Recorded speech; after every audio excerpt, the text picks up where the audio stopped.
Pag-usapan po muna natin yung isa pang stage, no, which is the broom finishing stage. Ito yung para sa mga kailangan gamitan ng mga anti-slip. Ayan. A fine broom surface is created by drawing a soft bristled broom over a freshly troweled surface. Reminder lang ginagawa ang brooming stage after na ng troweling stage. Ayan. So ano ba mga tools na pwedeng gamitin dito? Kasi traditionally, kung ano-ano nakikita ko, walis tingting, kung ano-anong mga tools, no? So hopefully, pwede tayo mag-upgrade para gumanda naman yung concrete finishes natin. Para we can honor, be proud, no? Yung mga natatapos natin. Kasi yung mga concrete finishers natin, napakahirap ng trabaho nila, no?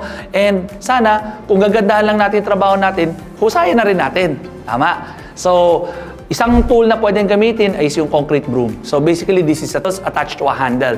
It is used to create a textured surface on freshly poured concrete by gently sweeping the broom across the surface. Another tool is the flat wire texture broom. Ang maganda rito is that it uses stainless wire, at the same time, maganda at tama ang spacing niya. Kasi yung ginagamit natin dito, minsan nakakita ko ng mga retasong electric pan. Hopefully, someday soon, we can professionalize our tools para yung finishes natin is something that we can really truly be proud of.